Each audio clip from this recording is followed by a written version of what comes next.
মালয়েশিয়াতে যারা আমার বিরুদ্ধে, আমি তাদেরকে আদালতে নিয়ে গেছি। আমি একটি হিন্দু মেয়েকে মুসলমান বানিয়ে বিয়ে করেছিলাম, আমার বিরুদ্ধে কথা বলছেন আপনি? কিন্তু এখন সে আমার কাছে ডিভোর্স চাইছে এবং আমি আবার আমার নিজের ধর্মে ফিরে যেতে চাই।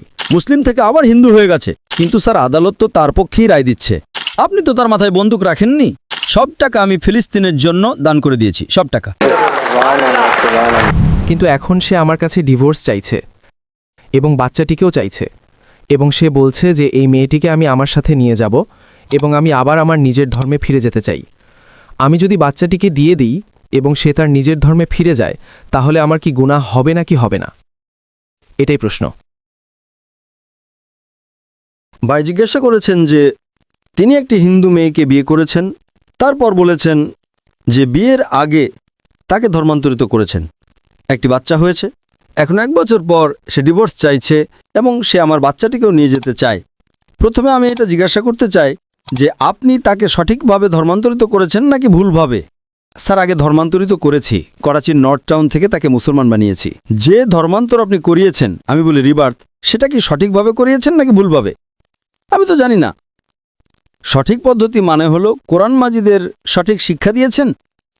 সে কি আসলেই কোরআন দ্বারা প্রভাবিত হয়েছিল নাকি আপনার দ্বারা? আপনার নাম কি? আলী হামজা।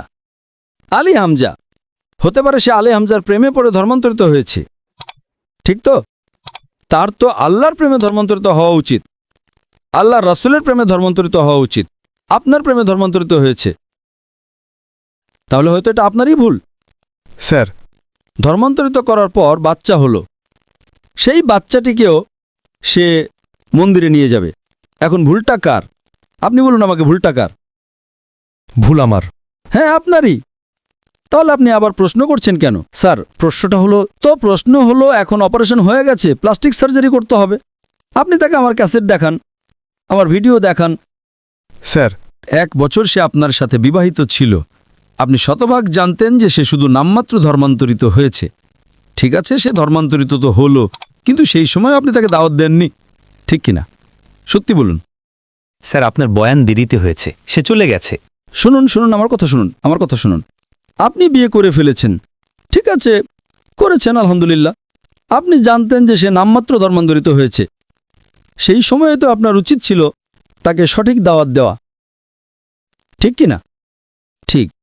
আপনি বলেছেন ঠিক আছে, ধর্মান্তরিত তো হয়েছে, এখন সে জাহান্নামে যাক, কি আর আসে যায়।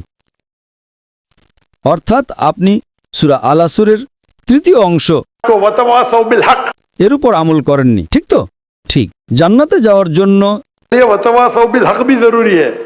আপনি নিজের স্ত্রীর সাথে এটা করেননি, তো আল্লাহর কাছে আগে ক্ষমা চাইতে হবে। এখন প্লাস্টিক সার্জারি করুন।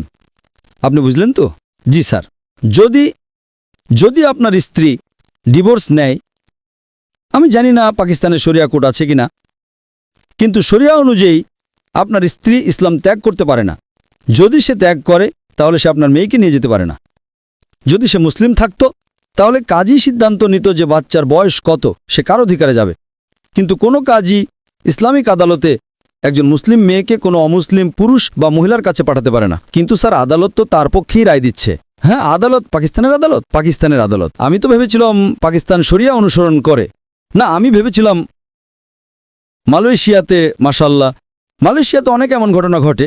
যদি কোনো মুসলমান বলে আমি অমুসলিম হতে চাই, তাহলে অনুমতিই নেই। কি বলবে? আপনার কাউন্সেলিং প্রয়োজন। আপনি একবার নিজের ইচ্ছায় মুসলমান হওয়ার সিদ্ধান্ত নিয়েছেন, এখন বলছেন আমি অমুসলিম হতে চাই। কিভাবে হতে পারেন ভাই? কাউন্সেলিং, 6 মাস কাউন্সেলিং, আবার আসলে আবার কাউন্সেলিং। আপনি বুঝলেন তো? জি স্যার, এ কারণে আমি মালয়েশিয়াকে বেছে নিয়েছি, বুঝলেন তো? আপনি বলছেন এখানে সে হিন্দু থেকে মুসলিম হয়েছে, মুসলিম থেকে আবার হিন্দু হয়ে গেছে, এবং আদালত রায় দিয়েছে যে, তাহলে এটা প্রজাতন্ত্র, ইসলামিক প্রজাতন্ত্র পাকিস্তান কিভাবে হলো তাহলে? হয়েছে স্যার। মাফ করবেন, আমি সরকারের অতিথি। যদি অতিথি হয়ে থাকি, তাহলে তো হেদায়েত দেওয়া উচিত, তাই না? নাহলে আল্লাহ তাআলা বলবেন অতিথি বানিয়েছে কিন্তু হেদায়েত দাওনি। কিছু হেদায়েত তো একান্তে দেওয়ার বিষয় থাকে, যা আমি মাশাআল্লাহ একান্তেই দিয়েছি। একান্তে দেওয়াই শ্রেয়, কিন্তু জনসম্মুখে প্রশ্ন এসেছে, তাই বলতেই হবে।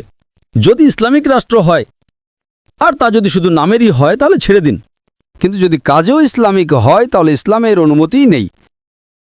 ইসলামে মুসলমান হয়েছেন তো হয়েছেন, নিজের ইচ্ছায় হয়েছেন। আপনি তো তার মাথায় বন্দুক রাখেননি। না স্যার। বন্দুক রাখলে তাহলে তা বাতিল হতে পারে। যেমন মালয়েশিয়াতে যদি প্রমাণ হয়ে যায় যে জোর করা হয়েছে, তাহলে সে আবার পূর্বের ধর্মে ফিরে যেতে পারে। বন্দুক তো রাখেননি, না স্যার, একদম না। তাহলে তো শেষ। তো আপনাকে একটু চেষ্টা করতে হবে।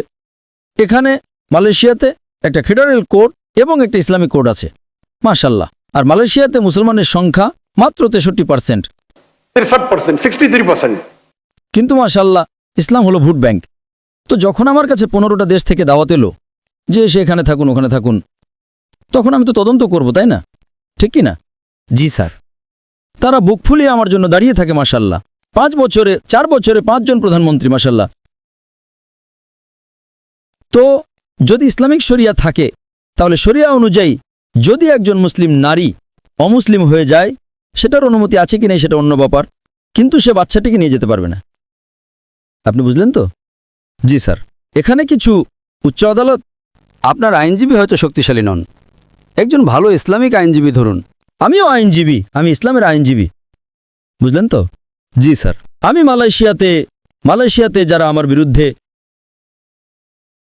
সেখানকার মন্ত্রীরা আমার বিরুদ্ধে কথা বলেছে, আমাকে কন্ত্রবাদী বলেছে, আমি তাদেরকে আদালতে নিয়ে গেছি। 1.52 million ringgit. অর্থাৎ $3,20,000 আমি পেয়েছি ন্যায় বিচার। মন্ত্রী, আমি তো সাধারণ মানুষ, বুঝলেন? আমি তাদের বিরুদ্ধে মামলা করে দিয়েছি। কিভাবে আমার বিরুদ্ধে কথা বলছেন আপনি? মানহানির মামলা। আলহামদুলিল্লাহ। আপনিও ভালো আইনজীবী ধরুন। আমার আইনজীবীরা ভালো ছিলেন, কিন্তু আমি নিজেও মাশাল্লাহ আদালতের ভিতরে আমি নিজেই, আমার আইনজীবীরা বলেন মাশাল্লাহ আপনি যা বলেছেন আমাদের তো আর কথা বলার প্রয়োজন পড়েনি। প্রথমবার আমি আদালতে কথা বলেছি, আয় হয়েছে $320,000. আপনি একটু রূপান্তর করে দেখুন কত হবে। 10 কোটি রুপি পেয়েছি। সব টাকা আমি ফিলিস্তিনের জন্য দান করে দিয়েছি, সব টাকা। আমি দোয়া করি যে আল্লাহ তাআলা আপনাকে সাহায্য করুন, আপনাকে এবং আপনার স্ত্রীকে হেদায়েত দিন যাতে সঠিক পথে আসতে পারেন। ঠিক আছে, জি, জাযাকাল্লাহ।